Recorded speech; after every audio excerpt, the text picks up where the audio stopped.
Sol 8. Mark woke up bright and early on Sol 8 and for a cruel moment forgot the events of the 2 sols prior. At least until he tried to roll over and felt the staples pull on his skin. And that's when he remembered. He and Johansson were stranded on Mars. He turned his head to look at his fellow castaway asleep in the bunk across from him. His actual assigned bunk was the one above hers, but after she patched him up yesterday, thank God they were all required to learn first aid and not just depend on having Beck there, he commandeered Lewis' bunk. He just wasn't up to climbing into one of the top bunks and it wasn't as if she needed it anymore. Gingerly, he rolled out of bed and wandered over to the coffee maker in the kitchen and set a cup to brew. If things had gone to plan, Lewis would be waking everyone up right about now. But things had not gone to plan, the commander wasn't here, and Mark saw no harm in letting Johansson sleep in. Especially since after she patched him up yesterday, she admitted that the dish that had tried to kill him, went after her first and left her with at least a moderate concussion. So letting her sleep as long as possible was the best thing for her. The coffee maker dinged its completion and he made quick work of doctoring it up with powdered creamer and sugar. Taking his drink to the table he sat down and started to work the problem. He lost track of the time as he thought, and it was late morning before Beth shuffled in, making a beeline for the coffee maker just like he had. "Trying to read your coffee grounds like tea leaves?" she asked, wincing at the sound of her own voice. "What? You were staring into the bottom of your mug pretty intensely when I walked in," she explained with a yawn, leaning against the counter as she waited for her cup of caffeine to brew. "Was wondering if you found the answers to all our problems in the dregs of your coffee." If only, he scoffed lightly. "I've been sitting here all morning trying to figure out what all of our problems are, before I even start trying to figure out some solutions. After you went to bed to sleep the sleep of the heavily medicated, I was up all night doing the same thing," she admitted, moving to sit across the table from him. After she patched him up and they made sure that the hab had weathered the storm okay and was still structurally stable, he had raided Beck's supplies for the good drugs and crawled into his bed while the sun was still up and slept through the night. "You should have been sleeping too," he chided, pushing a bottle of acetaminophen across the table to her when she started rubbing her temples, her head clearly still bothering her.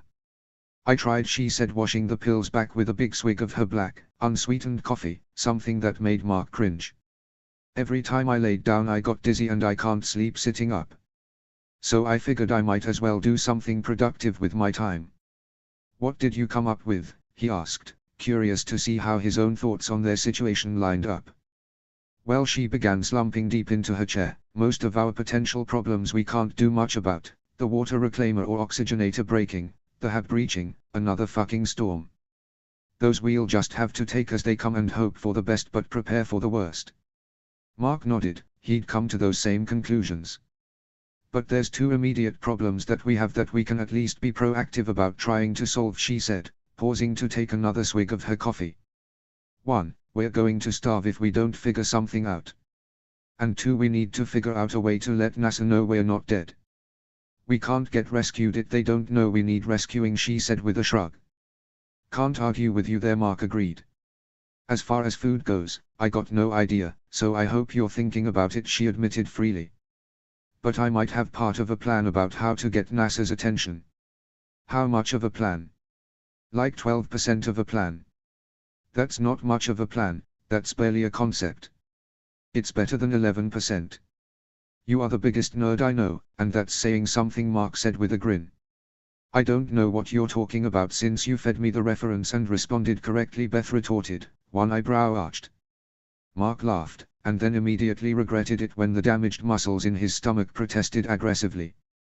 But she had him there, however, at least he was in college when the movie came out. She was in the 3rd fucking grade.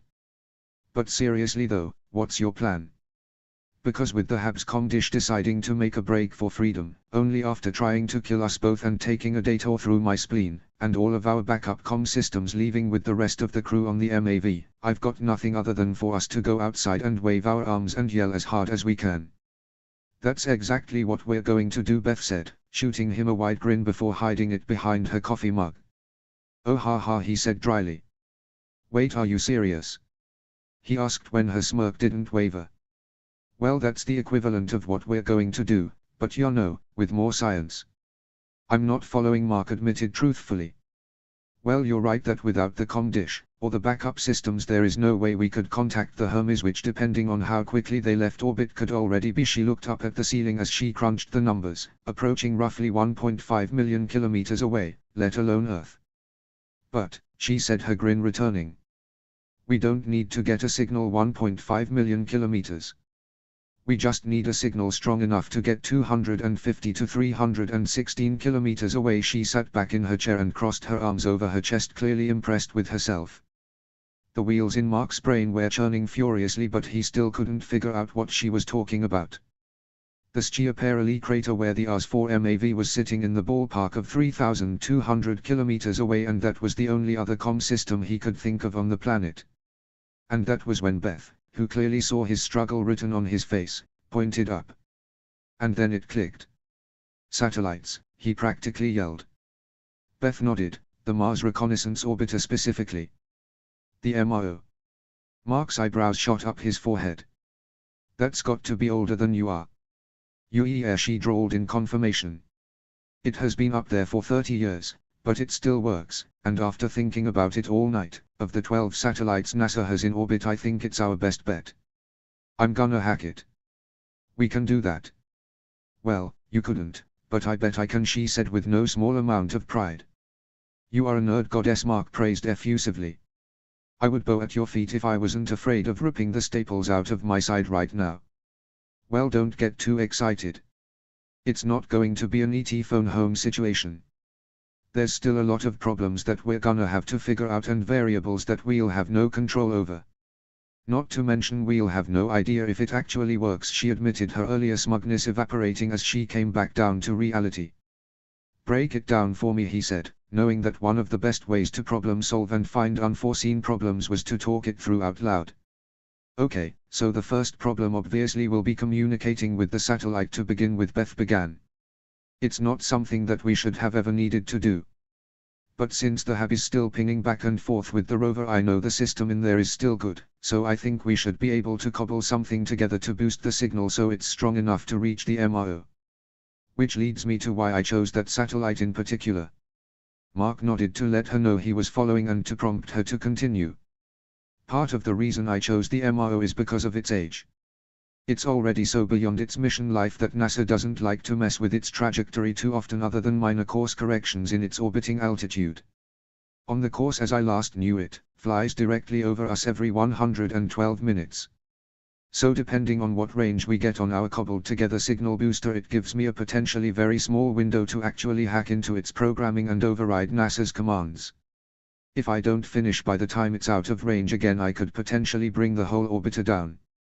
That would be bad. That would be very bad, Beth agreed. Okay, so say you get control over the MRO, then what? He asked leadingly. Like you said, it's not like we can phone home with it. That's where your idea of standing outside and screaming as loud as we can comes in, she said with a small smirk curling up one side of her mouth. Metaphorically, of course. I was thinking about this last night, and as far as I can figure, the crew thought we were dead. There's no way they would have left us behind if they thought otherwise. Mark nodded his agreement. So NASA thinks we're dead, laying out there in the Martian dust.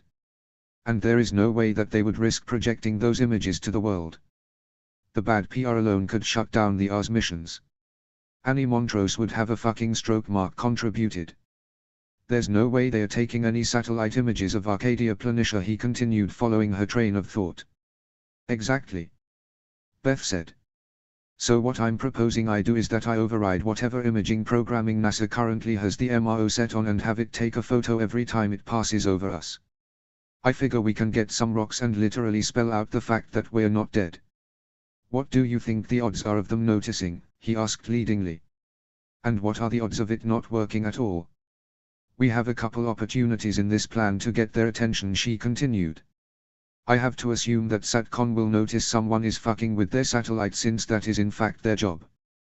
We have to hope that they investigate what is going on and not just override my overrides. But as long as at least one photo gets taken though, we should be golden, right? Mark interjected. Since everything has to be released to the public within 24 hours, you know they'd be scouring those images for our bodies in case they have a potential PR shitstorm on their hands. And they would have to see our message. Precisely, she grinned. But then that leads us into our next problem. Once they know we're alive they'll keep watching us, but that's all they can do, it's a one-way system. I wish I could think of a way to hack into Super Surveyor 3, use it as a relay to have real communication with Houston, but without a legitimate comm array, the math just doesn't work, she frowned. But they'll know we're alive, Mark said earnestly when a discouraged look passed over Beth's face. And that is a huge step in us getting off this planet. Even if we don't know what they are doing, NASA will be doing everything they can to get us home. Yep, so that's what I've got, she finished with a shrug, taking another sip of her coffee. I'd say that's a fair bit more than 12% of plan. And if anyone could make it happen it's you, he told her, having full confidence in her abilities to carry out her idea. Beth smiled and pushed her chair back from the table. I should go suit up and check out the situation outside. At the very least get the solar panels cleaned off, she said, standing and then immediately grabbing the back of her chair to steady herself as a dizzy spell washed over her. Yeah, because physical labor is the exact thing you should so when you're healing from a bruised brain, Mark deadpanned. And if you're that dizzy just standing up, what are you going to feel like bending over and hauling shit around? If you hurl in your EVA suit, I'll never let you live it down. Beth's face crumpled in disgust at the very thought. I think that could be the only thing that could actually make this week worse. Don't tempt fate, Mark scolded quickly. Knock on wood, she quickly added, reaching over to rap the top of his head lightly with her knuckles. Mark rolled his eyes.